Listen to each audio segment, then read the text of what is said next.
Hey friends, welcome back to the channel. This is PJOP Sermons on Two Wheels, where I share about faith, life, and our identity in Christ, mostly while reflecting on my bicycle. Now today, I'm going to do something a little bit different. Usually I give you a structured message, a biblical passage, a reflection, maybe a story from my past that ties into faith. But today, honestly, I just need a break. And maybe that in itself is the message we all need.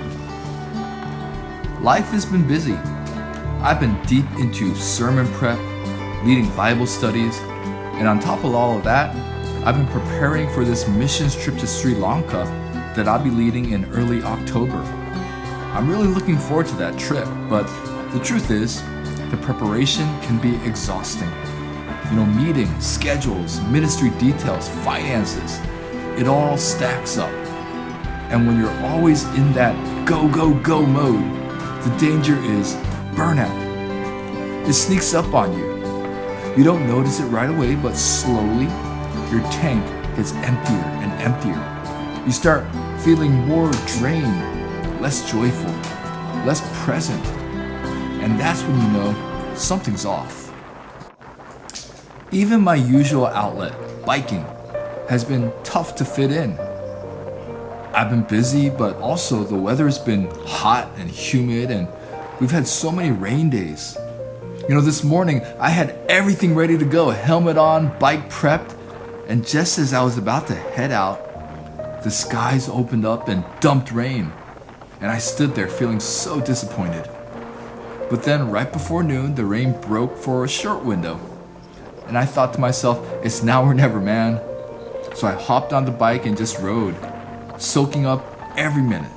And it reminded me sometimes you have to take joy where you can find it. Those little windows of refreshment, they matter. Of course, the Bible reminds us that we're created for work. Work is good.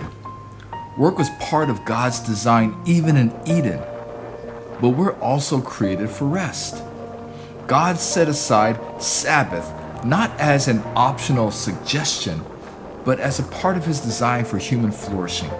And Jesus reminded us that Sabbath was made for man, not man for Sabbath. In other words, rest is a gift. And you know what? Fun is too. Fun isn't a waste of time. Fun isn't unspiritual. Fun is part of being fully human. Laughter, play, enjoyment, these are woven into the way God made us.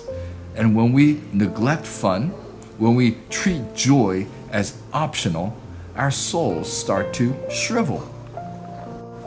Now, for me, one of the ways I find rest and fun is through football. I've been waiting all summer for the season to start. I've been an Oregon Ducks fan since 1994. Every year I start the season with hope that this could finally be the year. And then there's the Seahawks. Like any NFL fan base, before week 1, we're all undefeated. And in our minds, we're all Super Bowl champions. But hey, I got a good feeling about this season. And then there's fantasy football, one of my favorite ways to enjoy the game. Now, fantasy football isn't just about stats and rosters. For me, it's about community, competition, and connection. And the best part, my 8-year-old son Juno is on it too. He's been running his own fantasy team on Yahoo since he was 6. Last year, in a public league with a bunch of adults, he almost won the championship. Can you imagine that? These smart, stats-driven adults getting beaten by an 8-year-old kid. He went all the way to the finals and came up just short. It's hilarious, but it's also one of the coolest dad moments for me. He started playing because he wanted to compete with me. Now, we can't join the same public league, but we both draft our own teams, and then we compare our scores each week and trash talk a little. It's become a fun, meaningful way for us to bond. There's another league that I play in, and this one's a little bit more serious. I'm in a massive 16-team league. And if you've ever played in a league like that, you know how hard it gets. Like by round 4 or 5 to find some decent players to put on your roster. Like if you're not careful, you might be scraping the bottom of the barrel by round 6 or 7. So last year, I almost won the entire thing, the championship. I was right there. Just right in front. Glory was right in front of me. But do you know what happened? I lost by 1 missed extra point. Can you believe that? Just 1 kick. That's how close I was to championship glory. So this year, I'm coming back, baby. I'm coming back with fire. This year is about redemption. This year is my year, I promise you. So last Saturday, we had our fantasy football draft, and I had the number 2 pick. Now, I wanted Jamar Chase, but he went first overall, so I grabbed Bijan Robinson, running back for the Falcons. No complaints there. Then, I picked up T. Higgins as my wide receiver 1, Kyron Williams at running back, and then Jameson Williams and Rome Odunze, some solid wide receivers.